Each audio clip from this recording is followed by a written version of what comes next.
Hello students, कैसे हैं आप लोग। आशा करता हूं आप लोग बहुत अच्छे होंगे और मन लगाकर अपनी पढ़ाई कर रहे होंगे। तो आपसे उम्मीद की जाती है कि आपने अभी तक की सारी क्लासेस देख ली होंगी और अपने होमवर्क कंप्लीट कर लिए होंगे। तो आज की इस क्लास में मैं आपके साथ बात कर रहा हूं इनकम अंडर हेड सैलरी, जिसमें कि मैं आपके साथ डिस्कस कर रहा था परक्यूजिट्स। तो उसका जो हमारा बैलेंस पार्ट है वो मैं आज आपके साथ डिस्कस करूंगा, जिसमें मैं आपको बताऊंगा कि कौन कौन से हमारे रिमेनिंग परक्यूजिट्स हैं जो आपके इनकम अंडर हेड सैलरी में कवर होते हैं। तो आपको याद होगा परक्यूजिट की क्लास में मैंने आपको बताया था कि इनकम अंडर हेड सैलरी को तीन पार्ट्स में डिवाइड किया गया है। पार्ट ए, जिसमें सैलरी और अलाउंसेस की बात की गई है। दूसरे पार्ट में परक्यूजिट्स की बात होगी। परक्यूजिट्स को तीन कैटेगरी में बांटा था। एक fully taxable for all, fully exempted means tax free for all, और taxable in the case of specified employ. तो वहां पर मैंने आपको लिस्ट भी दिखाई थी और उनकी कुछ वैल्यूएशन की भी बात की थी। तो आज मैं उन्हीं में बचे हुए परक्यूजिट्स आपको बताऊंगा कि कौन कौन से परक्यूजिट्स हैं जो टैक्सेबल होते हैं, टैक्स फ्री होते हैं, या स्पेसिफाइड एम्प्लॉय के हैंड्स में टैक्सेबल होते हैं। और साथ के साथ उनका जो वैल्यूएशन है वो भी मैं आपको बताऊंगा।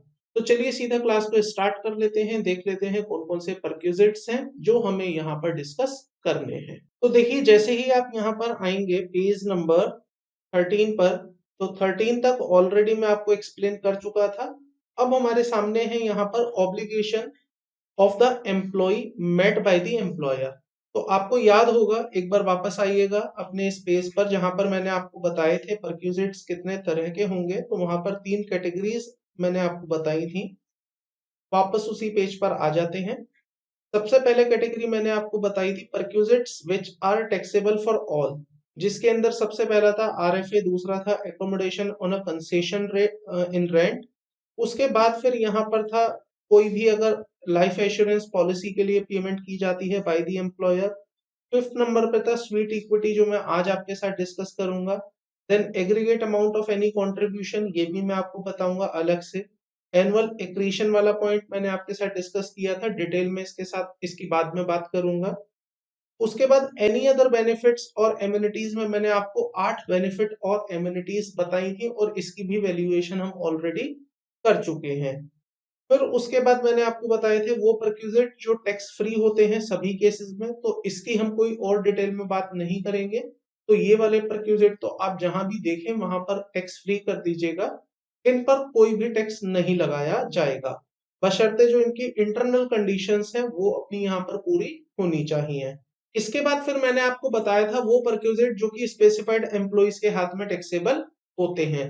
तो इन सभी परक्यूजिट्स को हम डिस्कस कर चुके हैं। ऑल्दो कुछ परक्यूजिट्स हैं जैसे sweet equity, life assurance policy, annual accretion to superannuation fund, इस पर मुझे आपके साथ अभी बात करनी है। इन परक्यूजिट्स को मैंने अभी कवर नहीं किया है।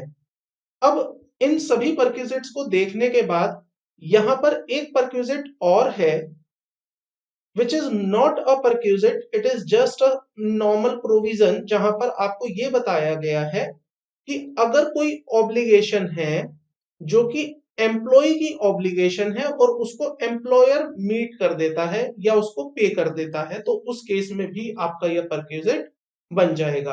अब देखिए, ऊपर आपने एक पूरी लिस्ट पढ़ी है। ऐसा भी तो हो सकता है ना कि ऐसा कोई बेनिफिट आपको दिया जाए या ऐसी कोई ऑब्लिगेशन आपका एम्प्लॉयर पे कर दे जो कि ऊपर किसी भी सेक्शन में डिफाइन नहीं की गई थी। तो अगर ऐसा हो तो उस केस में आपको उसको परक्यूजिट बनाना पड़ेगा। आप मेयरली ये नहीं कह सकते कि क्योंकि ये ऊपर कहीं मेंशन नहीं थी तो हमने इसको परक्यूजिट नहीं बनाया।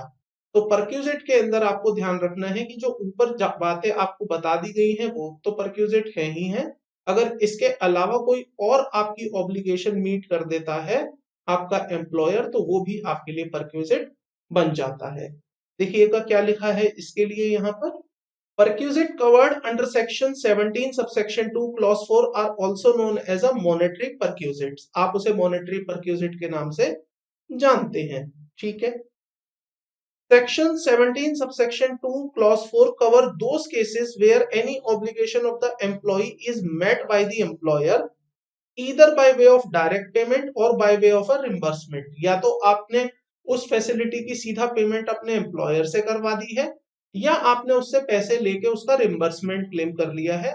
तो जैसा भी केस है, यहाँ पर हमने वो वाली बातें कर ली हैं, ऑलरेडी हम उसको कवर कर चुके हैं। इसके बाद देखिए, द अमाउंट पेड और reimbursed by the employer shall be fully taxable in the hands of employee as a monetary perquisite under section 17 subsection 2 clause 4, where any amount has been recovered from the employee in respect of such monetary perquisite, same shall be allowed to be deducted।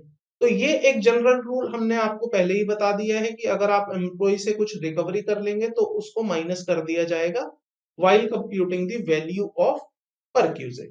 तो एक बहुत ही छोटी सी बात थी जो मुझे लगा कि आप लोगों को पता होनी चाहिए, so I have shared it with you. ठीक है जी, आई होप आपको यहाँ तक की सारी बातें क्लियर हो गई होंगी। अब हमारे साथ जो डिस्कशन का पार्ट है, हमारे लिए मेन हमें डिस्कस करना है कि अगर कोई एम्प्लॉयर एम्प्लॉय के लिए लाइफ इंश्योरेंस प्रीमियम पे कर देता है तो वो मेरा परक्यूजिट कैसे कंप्यूट होगा। अगर कोई एम्प्लॉयर अपने एम्प्लॉय को स्वीट इक्विटी शेयर्स दे देता है तो उसका वैल्यूएशन कैसे होगा। अगर कोई एम्प्लॉयर अपने एम्प्लॉय को मेडिकल फैसिलिटीज प्रोवाइड करता है तो उसका ट्रीटमेंट कैसे किया जाएगा, उसका वैल्यूएशन कैसे किया जाएगा। और इसके बाद मुझे आपको बताना है कि अगर कोई एम्प्लॉयर अपने एम्प्लॉय को एलटीसी या एलटीए देता है, लीव ट्रेवल अलाउंस या लीव ट्रेवल कंसेशन देता है, तो उस केस में उसका वैल्यूएशन कैसे होगा। बस इतना वैल्यूएशन करने के बाद हमारा ये वाला चैप्टर पार्ट कंप्लीट हो जाएगा जिसमें मैंने आपके साथ परक्यूजिट डिस्कस किए हैं।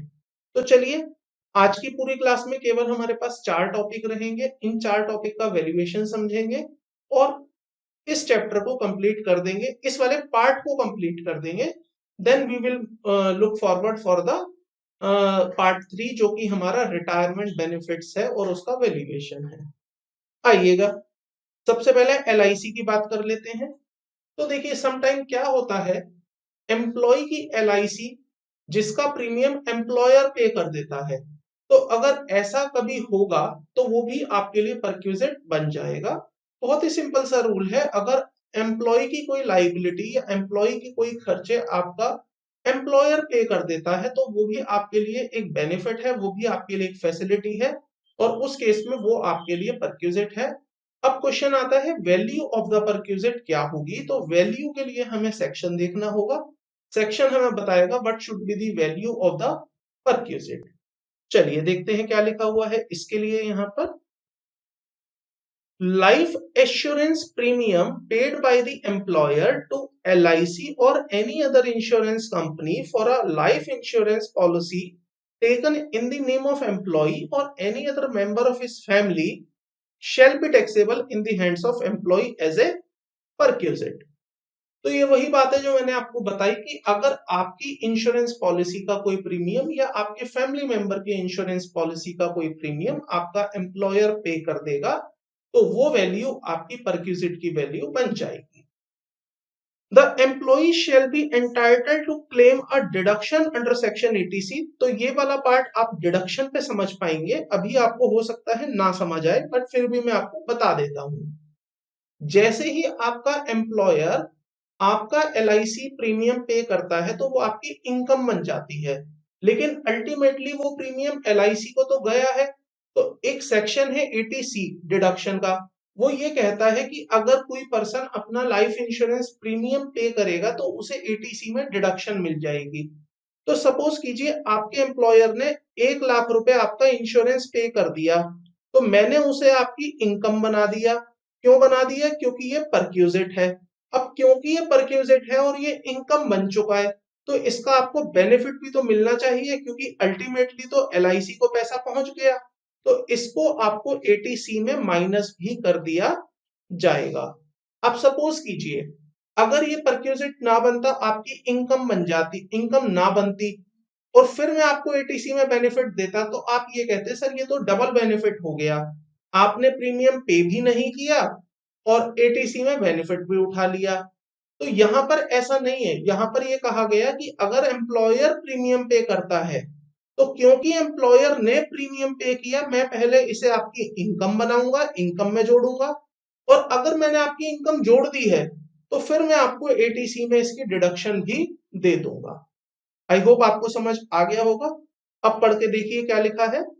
The employer shall be entitled to claim under section deduct claim under section 80C in respect of a life insurance premium paid by the employer subject to the condition specified under section 80C।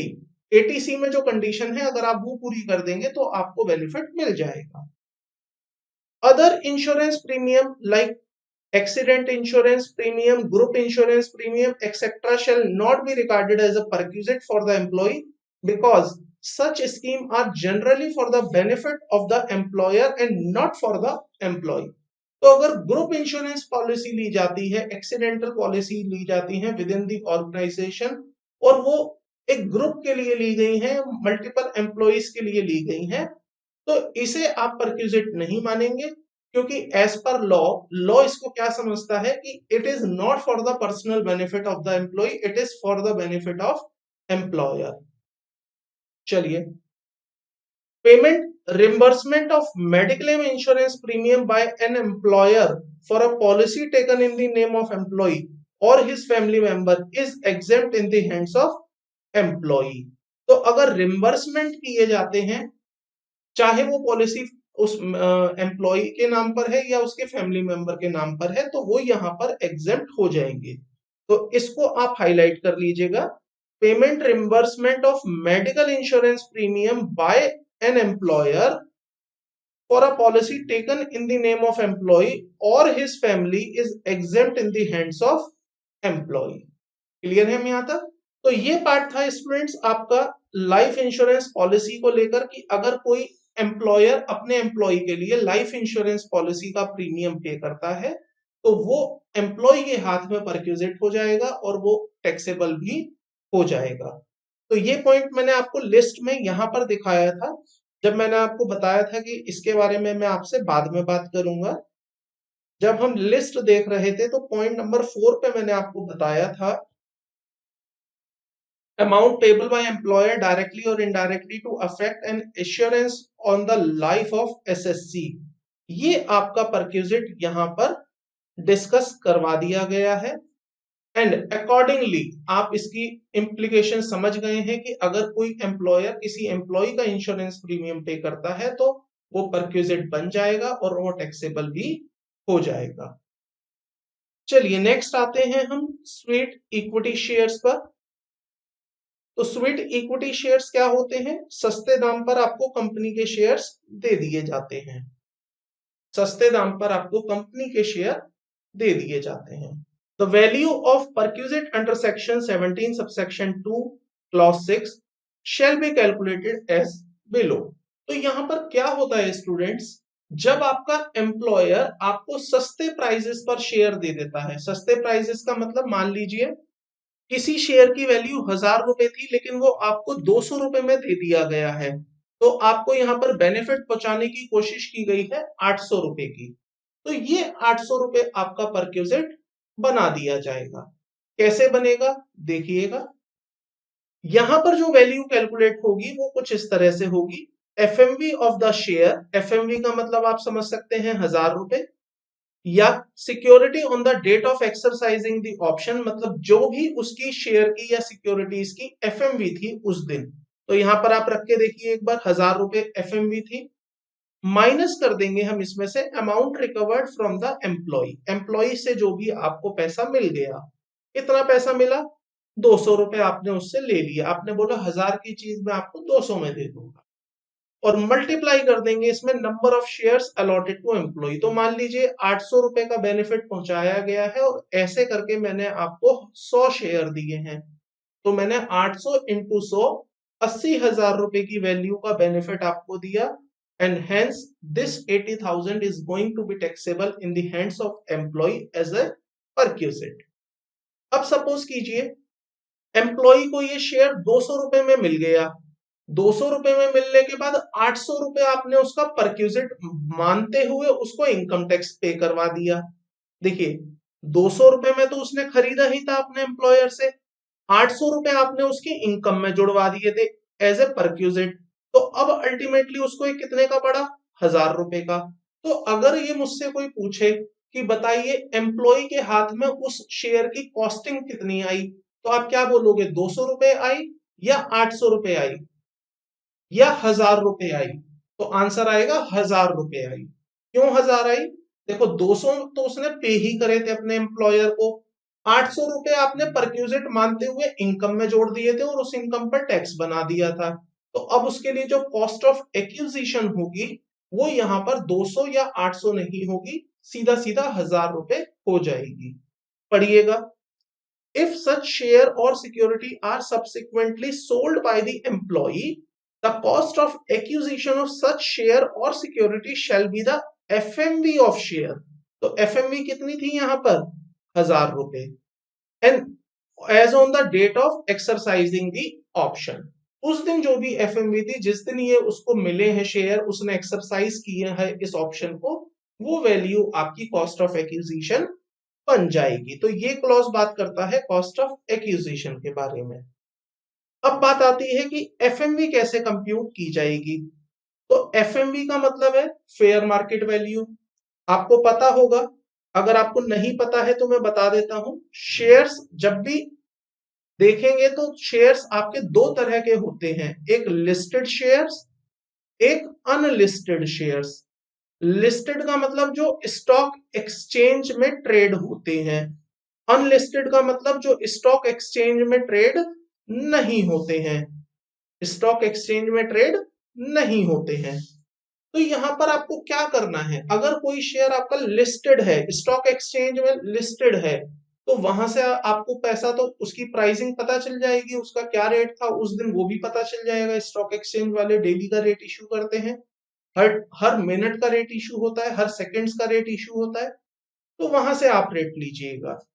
तो अगर share आपका listed है, मतलब वो listed है recognised stock exchange पे, तो FMV will be the average of opening price and the closing price of the day on which such option was exercise.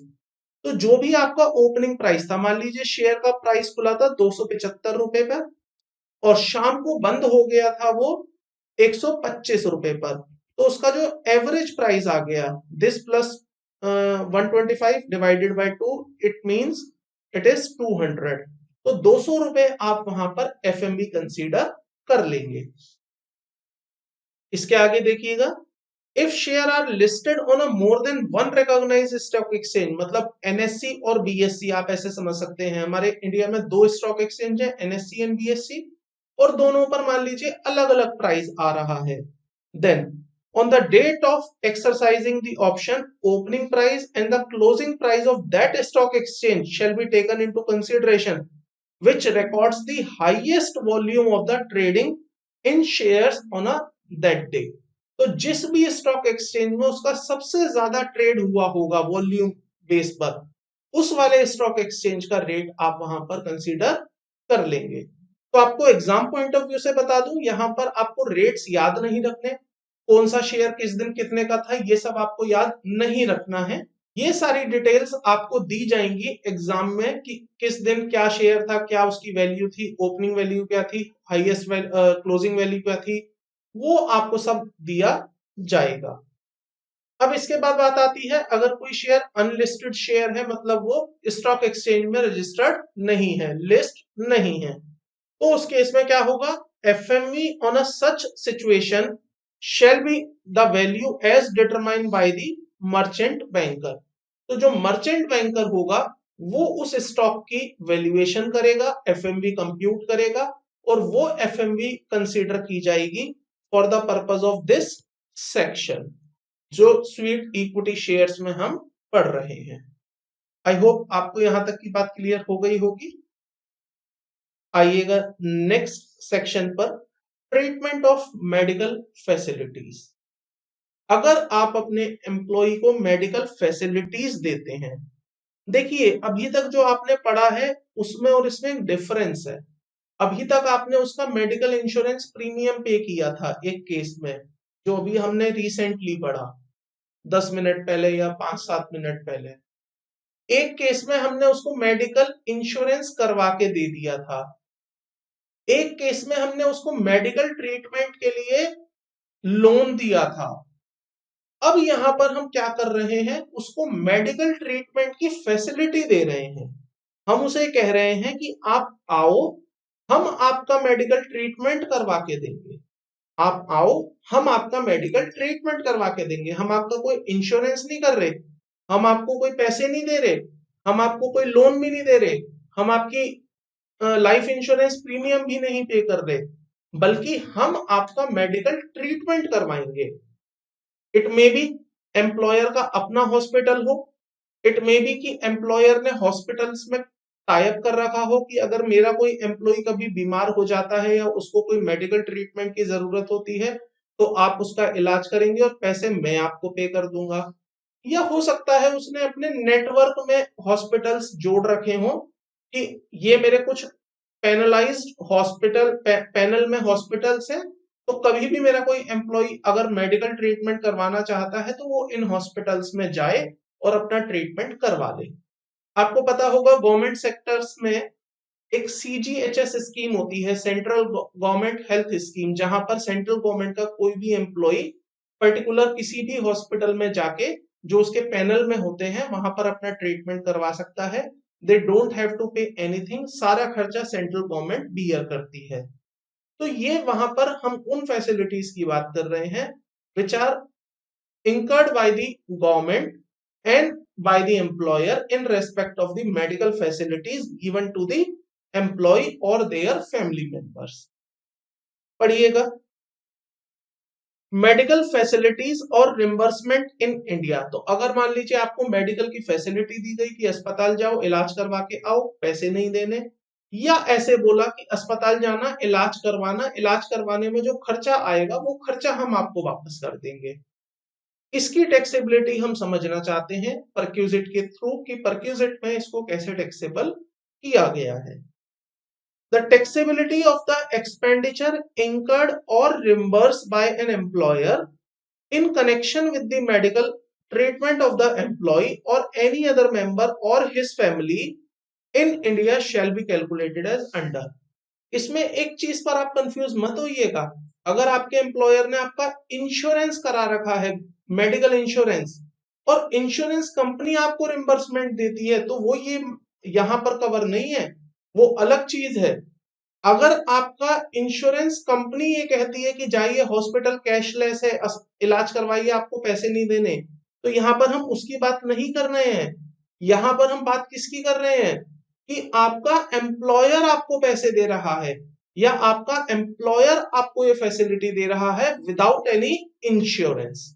Insurance अलग चीज है और फैसिलिटी अलग चीज है। पढ़िएगा, तो ऐसा हो सकता है ना कि आपका एम्प्लॉयर आपको ऐसे हॉस्पिटल में भेज दे जो हॉस्पिटल उसका खुद का हो या उसके पैनल में हो, तो वहां पर आपको पैसे देने की जरूरत नहीं पड़ेगी, आप फ्री में अपना इलाज कराएंगे और वापस आ जाएंगे। तो अगर सिनेरियो ऐसा है जहां पर status of hospital where the treatment has been provided, मतलब किस हॉस्पिटल में आपको ट्रीटमेंट दिया गया, अगर वो गवर्नमेंट हॉस्पिटल है तो देखिए गवर्नमेंट हॉस्पिटल तो चार्ज करता ही नहीं है कुछ, वो तो फ्री है। अगर वो सरकारी अस्पताल है जहां पर एम्प्लॉयर ने कुछ पैसे दिए ही नहीं तो इसका मतलब उसने आपको कोई बेनिफिट नहीं पहुंचाया। सरकारी अस्पताल में अगर आपके एम्प्लॉयर ने आपको भेजा तब भी पैसे नहीं लगते, आप खुद जाते तब भी पैसे नहीं लगते। तो अगर इलाज गवर्नमेंट हॉस्पिटल में होगा nothing will be taxable, exempt हो जाएगा। अगर ऐसे हॉस्पिटल में होगा which is owned by the local authorities, again पैसा नहीं जाता।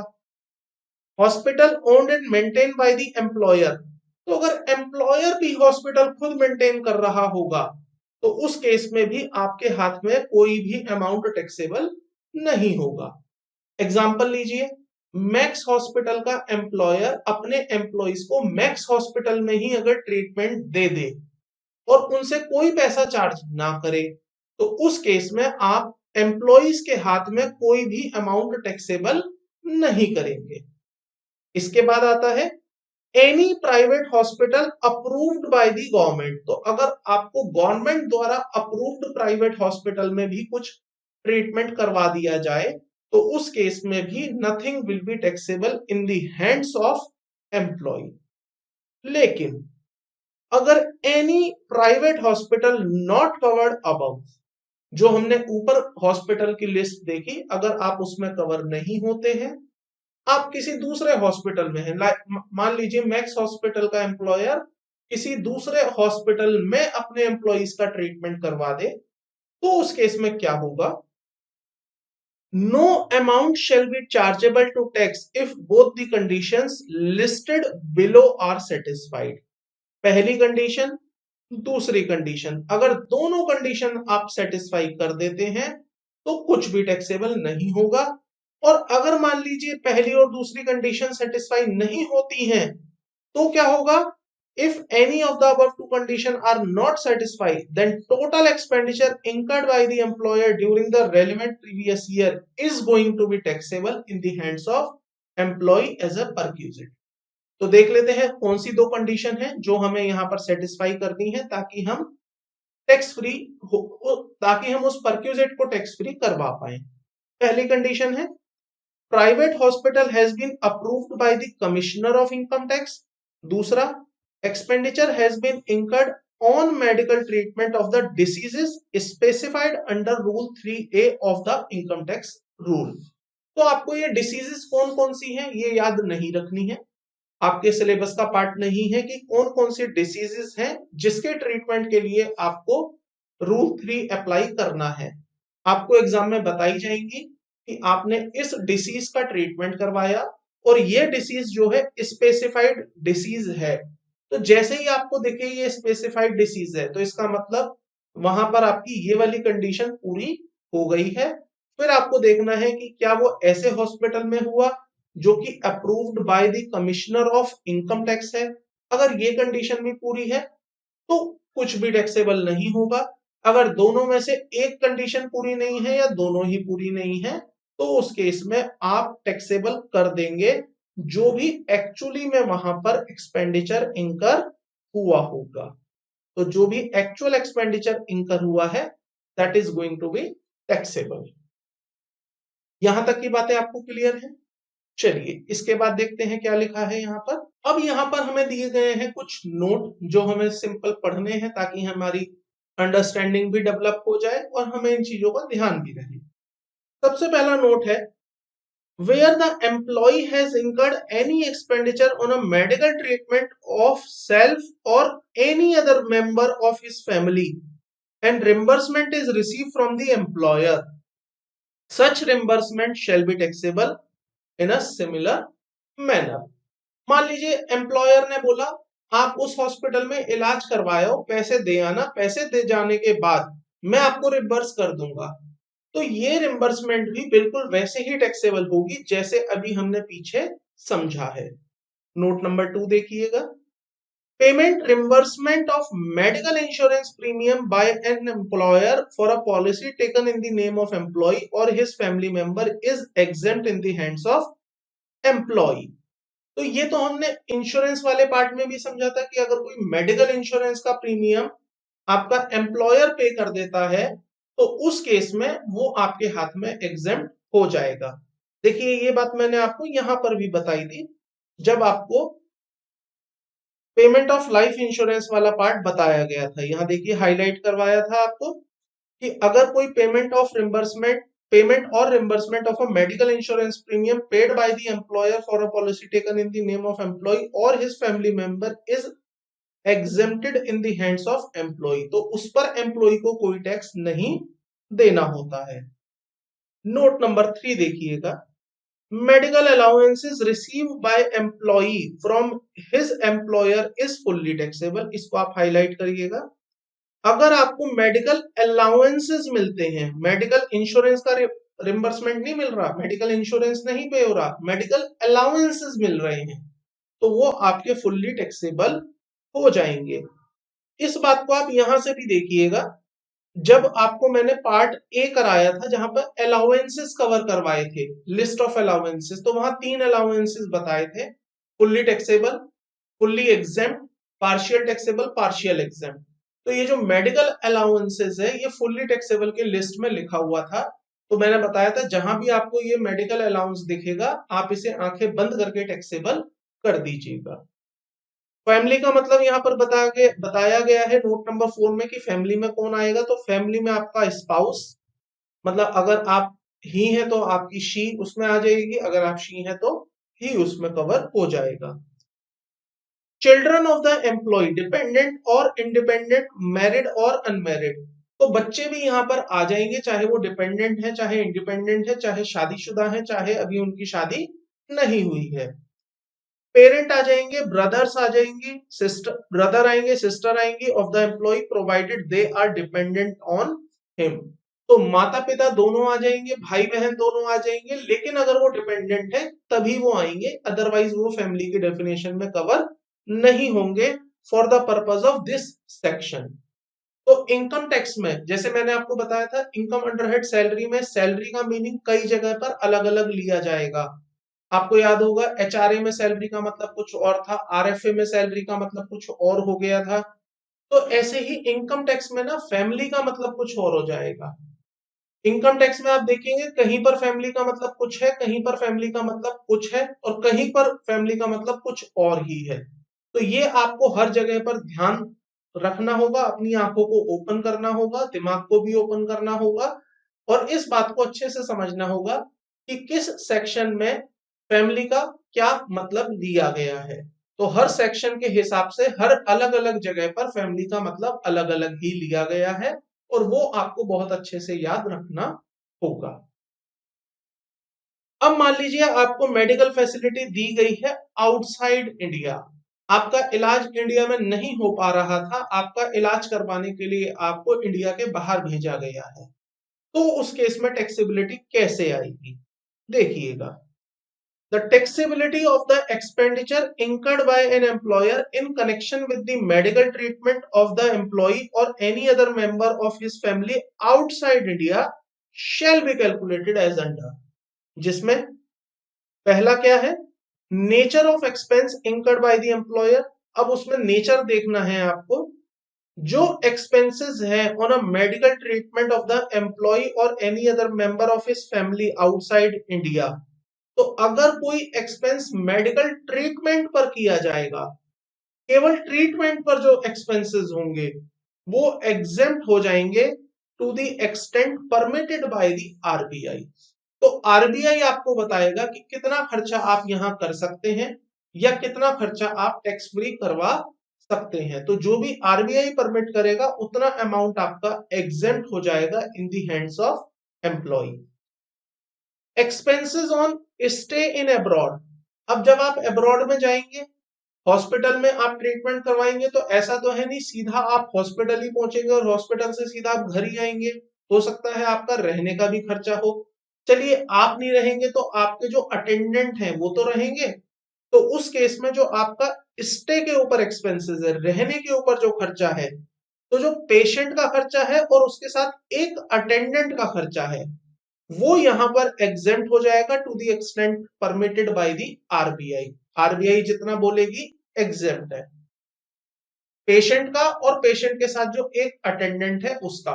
अगर आपके साथ दूसरा तीसरा कोई अटेंडेंट है तो वो आपका एग्जेम्प्ट नहीं होगा। इसके बाद आता है ट्रेवल एक्सपेंस। तो जब आप आउटसाइड इंडिया गए हैं तो फ्री में तो गए नहीं होंगे, ट्रेवल पर भी कुछ खर्चा हुआ होगा, एयर टिकट्स आए होंगे, ट्रेवलिंग में आपने कुछ बसेस या गाड़ियां यूज की होंगी। तो वो सारे जो आपके ट्रेवलिंग खर्चे हैं पेशेंट के और वन अटेंडेंट के, वो आपके इस तरह से टैक्सेबल या एग्जेम्प्ट होंगे जो यहां पर लिखे हैं। देखिए, अगर gross total income of the employee before including such travel expense exceeds ₹2 lakh, then it will be a fully taxable. तो मान लीजिए ऐसा कोई एम्प्लॉय जिसकी टोटल इनकम 2 लाख रुपए से ज्यादा है, बिफोर इंक्लूडिंग दोज एक्सपेंसेस जिनकी हम बात कर रहे हैं, तो उस केस में कुछ भी टैक्सेबल, तो उस केस में पूरा का पूरा अमाउंट टैक्सेबल हो जाएगा। और अगर आपकी इनकम 2 लाख रुपए से ज्यादा नहीं है, तो उस केस में आपका ट्रेवल एक्सपेंसेस इंक्लूड नहीं होगा while computing the perquisite value in the hands of employ. Clear है यहां तक? आप स्टूडेंट्स इनको क्या करिएगा, एक बार घर पर जब भी आप बैठे, आपके पास एक फ्री टाइम हो, फ्री टाइम का मतलब जब आप इनकम टैक्स पढ़ने बैठे हैं, तो इन क्लासेस को सुनने के बाद एक बार खुद से इनको रीड करिएगा।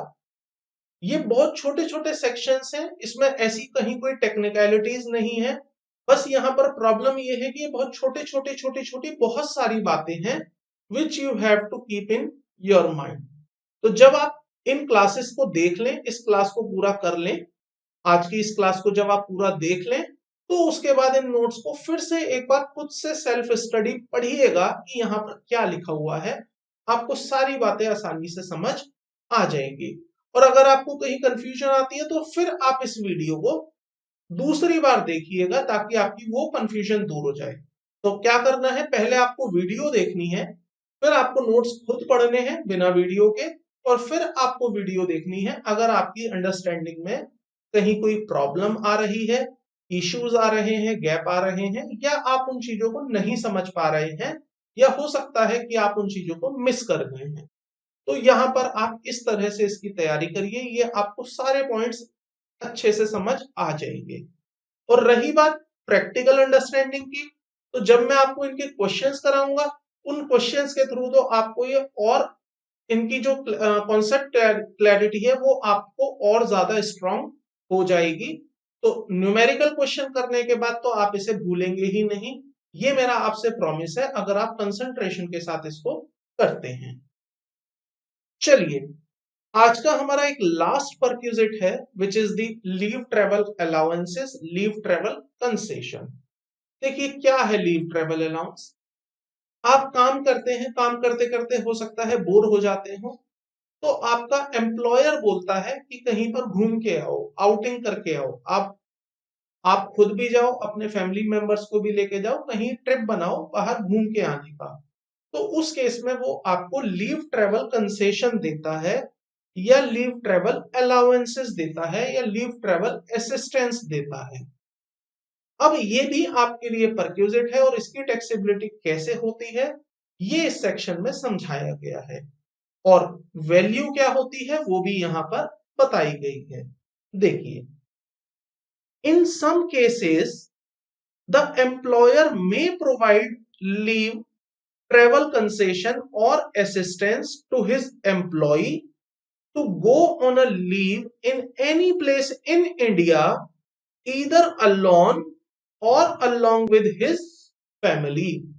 तो आपका एम्प्लॉयर आपको बोलता है कि आप लीव पर चले जाइए, चाहे आप इंडिया चले जाइए, चाहे आप खुद चले जाइए या अपने फैमिली मेंबर्स के साथ चले जाइए, बट आप घूम के आइए। मैं आपको घूमने के लिए असिस्टेंस प्रोवाइड करूंगा फाइनेंशियली, या मैं आपको उसका लीव ट्रेवल कंसेशन दे दूंगा। क्लियर है यहां तक? चलिए इसके आगे देखिए क्या लिखा है। द एम्प्लॉय, इसको रिमूव कर देते हैं। The employee is entitled to get exemption under section 10(5) in respect of the value of leave travel concession or assistance received by him from his employer। तो जो एम्प्लॉय है उसको जो आपने लीव ट्रेवल कंसेशन दिया या असिस्टेंस दी, ये section 10(5) में आपका एग्जेम्प्ट होता है, इसकी कोई टैक्सेबिलिटी आपको नहीं करनी है। यहां पर फिर फैमिली का मतलब बताया गया है। फैमिली का मतलब क्या होगा? तो फैमिली का मतलब यहां पर है spouse of the employee, children of the employee, dependent, independent, married और अनमैरिड कैसे भी हो, पेरेंट और brother and sister of the employee provided they are a dependent on him. तो यहां पर ये कहना चाहते हैं, अगर आपका एम्प्लॉयर आपको एलटीसी देता है, एलटीए देता है, तो वहां पर जो खर्चा होगा वो आपका एग्जेम्प्ट हो जाएगा।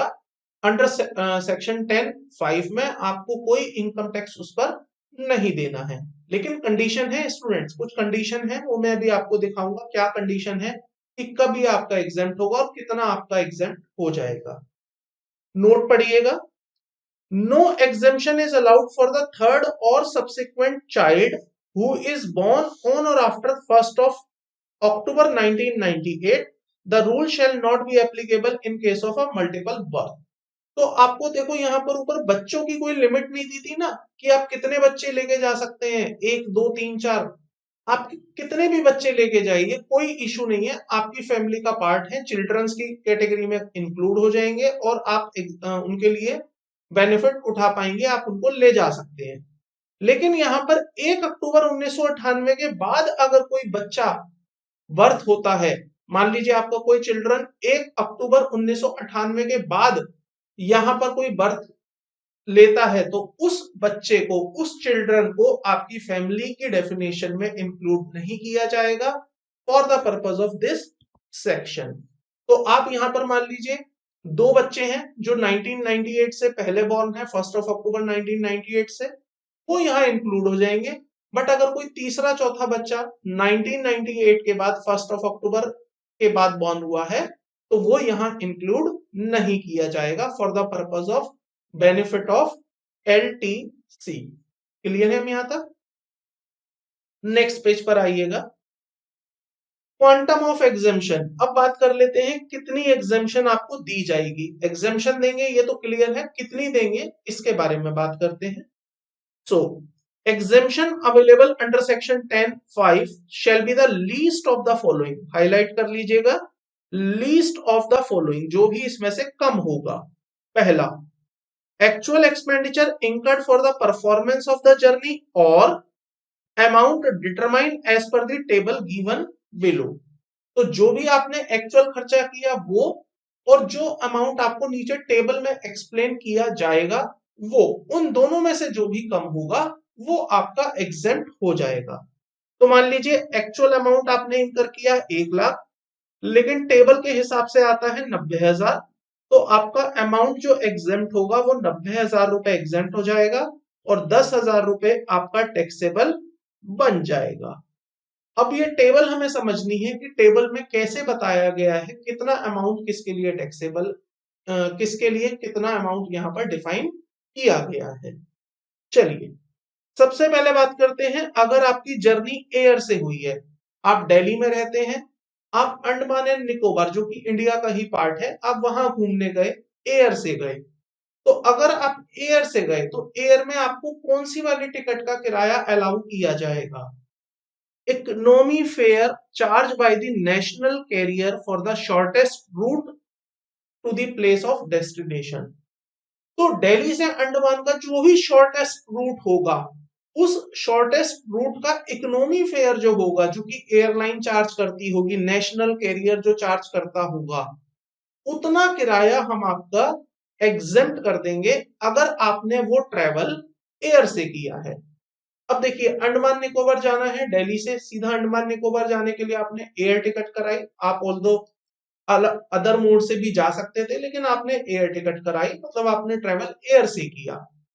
तो एयर इंडिया द्वारा, नेशनल कैरियर द्वारा जो भी इकोनॉमी फेयर होगा फ्लाइट में कई कैटेगरीज है, इकोनॉमी, बिजनेस क्लास, तो इकोनॉमी फेयर जो होगा वो इकोनॉमी फेयर हम आपका मान लेंगे for the purpose of calculation of LTC, और वो आपका एग्जेम्प्ट कर देंगे। तो एग्जेम्प्ट क्या करेंगे? अमाउंट रिसीव और as per table whichever is lower. तो मान के चलते हैं कि यहां पर आपका टेबल कहेगा कि जो भी इकोनॉमी फेयर है वो आपका एग्जेम्प्ट हो गया, उतने तक आप एग्जेम्पशन ले सकते हैं। मान लीजिए आपने जर्नी परफॉर्म करी है एनी अदर मोड से अदर देन द एयर। अब आप घूमने गए हैं लेकिन आप एयर से नहीं गए, ट्रेन से गए हैं, बस से गए हैं, टैक्सी बुक करके गए हैं, या कोई और मोड से गए हैं, शिप से गए हैं, शिप से भी जा सकते हैं। तो ऐसे में अगर आपने एयर से नहीं ट्रेवल किया तो उस केस में क्या लिमिट्स हैं, यहां पर देखिएगा। अगर वो प्लेस जहां से आप चले हैं means the place of origin of the journey and the destination are connected by the rail, जहां से आप चले हैं और जहां पर आप गए हैं अगर वो आपस में ट्रेन से कनेक्टेड है, तो यहाँ पर आपको फर्स्ट क्लास AC के किराए के जितने तक की एग्जेम्पशन मिल जाएगी। तो मान लीजिए आप दिल्ली से मुंबई गए थे घूमने, एयर से नहीं गए, ट्रेन से गए थे। अब ट्रेन से गए थे या किसी और मोड से गए थे लेकिन एयर से नहीं गए थे, तो आपको जो ट्रेन का फर्स्ट क्लास AC का किराया लगता है उतने किराए तक की हम आपको एग्जेम्पशन दे देंगे। 3,000 रुपए लगता है, 5,000 लगता है, तो 5,000 की एग्जेम्पशन आपको, 5,000 तक की एग्जेम्पशन आपको दे देंगे। क्या लिखा है? First class AC fare charge by the Indian railway for the shortest route to the place of destination. तो शॉर्टेस्ट रूट का ये मतलब है कि आप दिल्ली से मुंबई जाएं तो ऐसा ना करें कि अपनी ट्रेन को घुमाते हुए लेके जाएं कि दिल्ली से पहले मैं गुजरात जाऊं, गुजरात से फिर मैं कहीं और जाऊं, कहीं और से फिर मैं मुंबई पहुंचूं। It is not like that. आपको क्या करना है, जो भी शॉर्टेस्ट रूट है, शॉर्टेस्ट रूट आपको बहुत सारे ऑप्शन मिल जाते हैं कि आपकी ट्रेन किस रूट से जा रही है, तो जो भी शॉर्टेस्ट रूट है वो किराया आपको वहां पर अलाउ हो जाएगा as a part of exemption as per the given table. अब मान लीजिए प्लेस ऑफ ओरिजिन और destination are not connected by rail. अब आप कहते हैं जी मैं तो ऐसी जगह जा रहा हूं जहां ट्रेन जाती ही नहीं है। लाइक आप हिमाचल प्रदेश में कुछ ऐसे प्लेसेस हैं जहां पर ट्रेन की कनेक्टिविटी नहीं है।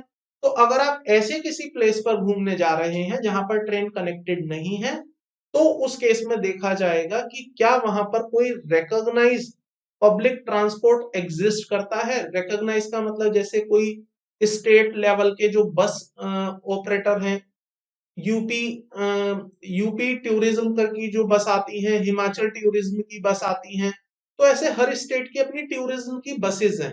तो वो आपका एक पब्लिक ट्रांसपोर्ट है और रिकॉग्नाइज्ड है, उसको स्टेट गवर्नमेंट ऑपरेट करती है। तो अगर वहां पर रिकॉग्नाइज पब्लिक ट्रांसपोर्ट एग्जिस्ट करता है, जहां आप घूमने गए हैं वहां पर रिकॉग्नाइज पब्लिक ट्रांसपोर्ट एग्जिस्ट करता है, तो उस केस में जो फर्स्ट क्लास और डीलक्स क्लास का फेयर होगा उसका, वो आपको एग्जेम्पशन दे दी जाएगी। उतने तक का आप अमाउंट एग्जेम्प्ट करवा सकते हैं। लेकिन अगर वहां पर आपका रिकॉग्नाइज पब्लिक ट्रांसपोर्ट एग्जिस्ट नहीं करता है, वैसे तो देखिए करता है हर स्टेट में मैक्सिमम केसेस में देखा गया, बट अगर मान लीजिए फिर भी नहीं करता है, तो वहां पर क्या होगा, amount equivalent to the first class AC that would have been charged by the Indian Railway for the shortest route of the place of destination if railway connected existed between such places। तो जो railway द्वारा first class AC का किराया charge किया जाता अगर वहां railway होती तो उतने अमाउंट तक का बेनिफिट आपको as a part of exemption दे दिया जाएगा, अगर वहां पर पब्लिक ट्रांसपोर्ट का सिस्टम, रिकॉग्नाइज पब्लिक ट्रांसपोर्ट का सिस्टम एग्जिस्ट नहीं करता है। क्लियर है यहां तक?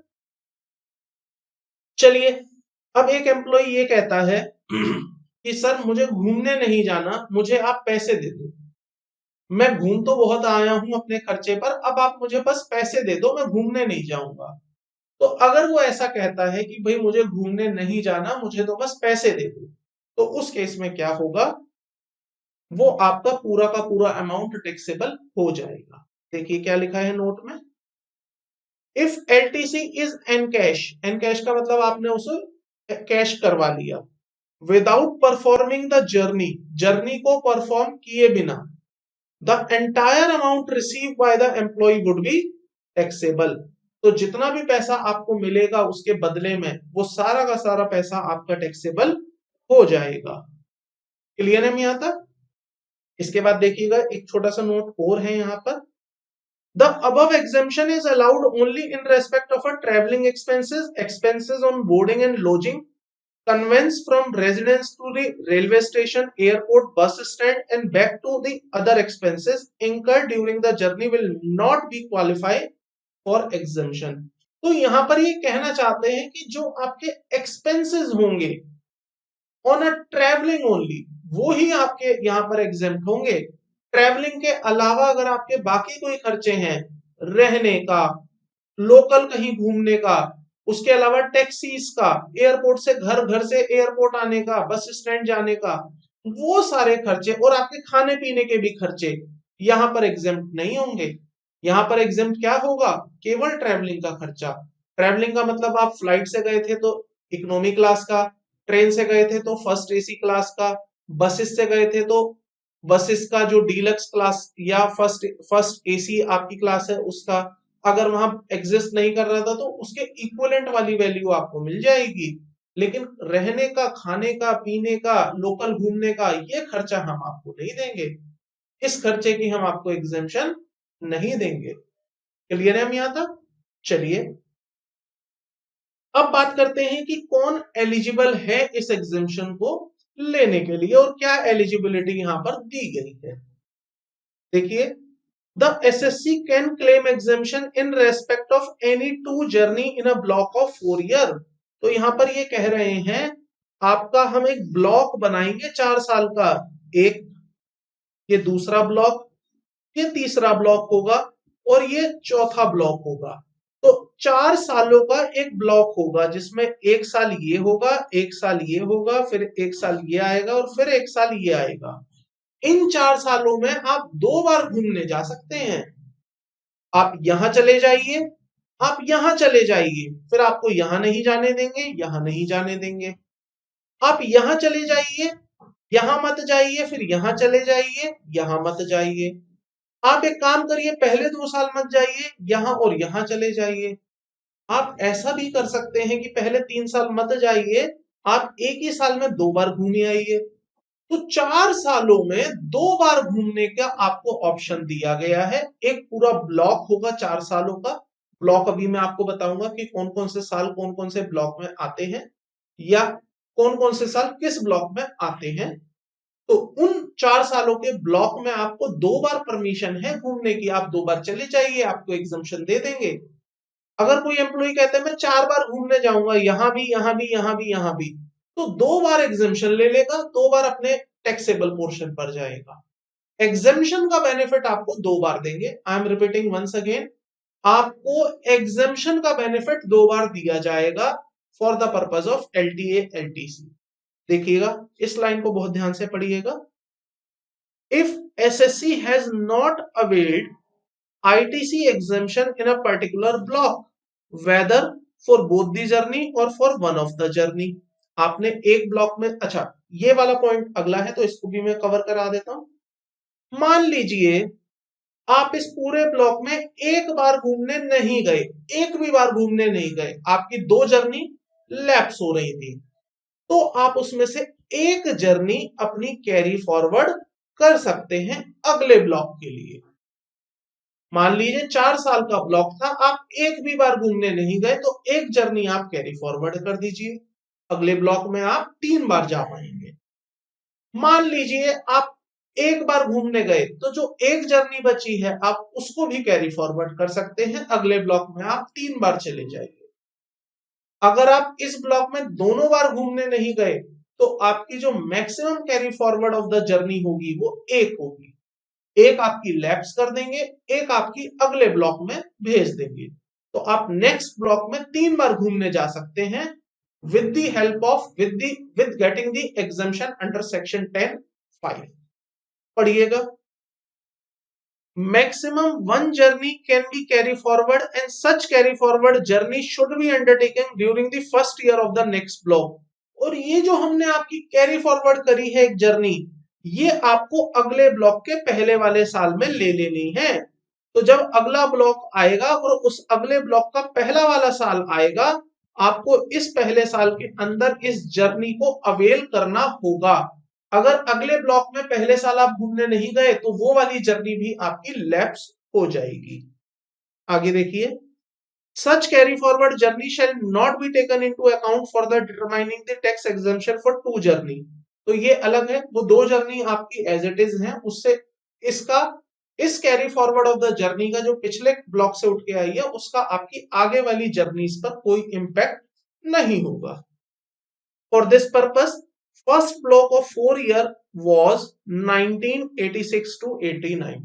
तो मैंने आपको बताया जो ब्लॉक आपके बनाए गए हैं, तो ये जो ब्लॉक स्टार्ट हुआ है आपका, वो 1986 से लेके 1989 का पहला आपका ब्लॉक बनाया है।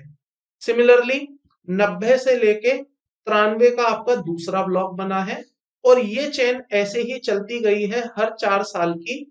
और जो अभी आपका साल चल रहा है 2021, ये आपका आता है इस वाले ब्लॉक में, जो कि स्टार्ट हुआ था 2018 से 2021।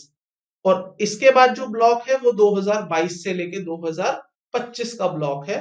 तो 2022, 23, 24 और 25, इसमें कोई पर्सन अपनी 4 सालों में से 2 बार ट्रेवल कर सकता है एलटीए का बेनिफिट उठाते हुए। ये बात मैं आपको ऑलरेडी बता चुका हूं, one journey can be carry forward. तो ये यहाँ पर फिर से रिपीट की गई है जस्ट टू रिमाइंड यू, और आप इसको हाईलाइट भी कर सकते हैं। तो स्टूडेंट आई होप आपको एलटीए एलटीसी का कॉन्सेप्ट क्लियर हो गया होगा कि कब आपको एलटीसी मिलता है, कैसे मिलता है, कितनी आप इसमें एग्जम्पशन ले सकते हैं। न्यूमेरिकल क्वेश्चंस मैं आपको नेक्स्ट क्लास में करवाऊंगा पूरे परक्यूजिट के, और नेक्स्ट क्लास में मैं आपको एचआरए के भी कुछ क्वेश्चंस कराऊंगा, क्योंकि काफी स्टूडेंट्स की मेरे पास क्वेरी आ रही है एचआरए के क्वेश्चंस को लेकर। क्वेश्चन नंबर 5, 6 एंड 7 जो मैंने वहां पर दिए थे होमवर्क में। तो नेक्स्ट क्लास हमारी कंप्लीटली क्वेश्चंस की रहेगी। मैं उस क्लास में आपको कोई प्रोविजन नया नहीं सिखाऊंगा, हम केवल क्वेश्चन करेंगे और उन क्वेश्चन के बेसिस पर अपने इन स्किल्स को डेवलप कर लेंगे। अब मैं आपको क्या करूंगा, एक क्वेश्चन बुकलेट दूंगा इन वाले क्वेश्चंस की जो मैं परक्यूजिट और एचआरए पर करवाऊंगा। वो क्वेश्चन बुकलेट आपको पहले ही शेयर कर दी जाएगी, एंड अकॉर्डिंगली उसी बुकलेट के बेसिस पर मैं अपने क्वेश्चंस नेक्स्ट क्लास में आपके साथ डिस्कस करूंगा। तो नेक्स्ट क्लास में मैं केवल आपसे क्वेश्चन डिस्कस करूंगा, आपके डाउट्स लूंगा, जो भी उन क्वेश्चंस पर आपके डाउट होंगे या जो अभी तक मेरे को डाउट आ चुके हैं, उन क्वेश्चंस को हम वहां पर डिस्कस करेंगे। जब मेरी एक क्लास क्वेश्चंस की हो जाएगी, तो उसके बाद फिर मैं आपके साथ स्टार्ट करूंगा मेरा third part of the income under head salary, जो कि मेरा पार्ट 3 है, जिसमें मैं आपके साथ रिटायरमेंट बेनिफिट्स की बात करूंगा कि कौन कौन से हैं, कौन कौन से बेनिफिट्स रिटायरमेंट बेनिफिट्स में आते हैं और कैसे वो आपकी इनकम में इंक्लूड होते हैं, कैसे आप उनकी टैक्सेबिलिटी कंप्यूट करेंगे। आई होप यहां तक की बातें आपको क्लियर हो गई होंगी। अगर किसी को भी यहां तक के पार्ट पर कोई भी डाउट है, तो वो मुझसे कनेक्ट हो सकता है टेलीग्राम चैनल या व्हाट्सएप पर, और आप यूट्यूब पर भी कमेंट कर सकते हैं। मैं आपके उन डाउट्स को डेफिनेटली सॉल्व कर दूंगा। चलिए, आज की इस क्लास में केवल इतना ही है। जल्द ही मिलता हूं नेक्स्ट क्लास में, नेक्स्ट वीडियो में, नेक्स्ट टॉपिक के साथ। तब तक के लिए थैंक यू, बाय बाय।